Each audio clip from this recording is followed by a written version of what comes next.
trên triền núi cao Trường Sơn, đá mòn mà đôi gót không mòn. Ta đi nhằm phương Nam, gió ngàn đưa chân ta về quê hương. Quân về trong gió đang dâng chiều lên, mau thăm đường ta đi, lẫn mồ hôi rơi tình quê tha thiết. Ta đi theo ánh lửa từ trái tim mình. Xưa Trường Sơn rừng vắng núi mù sương, theo đàng mạnh chân bước lên đường.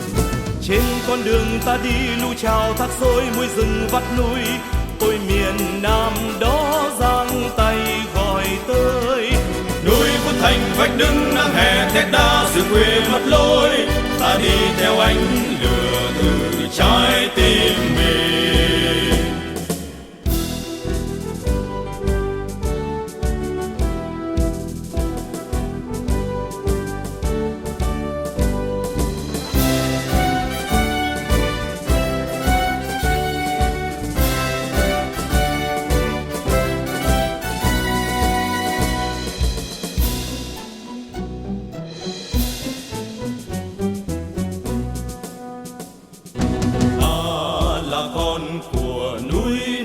Trường Sơn nối mạch tình quê giữa hương ngàn.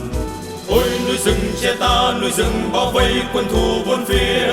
Con đường Nam Bắc thiêng liêng tình nghĩa, nơi chân trời đang dâng sắc hồng đang lan, lòng ta như nắng. Ta đi theo ánh lửa từ trái tim mình. Con đường đi lửa máu theo từng giây, chuyến hàng vào năm nghĩa thêm dày. Mỗi bước đường vươn xa chuyến hàng ta vô góp phần chiến thắng. Tâm lòng miền Bắc đang trông chờ ta. Tiến dưới cờ chiến thắng quyết giành thống nhất đời cao tiếng hát. Ta đi theo ánh lửa từ trái tim mình.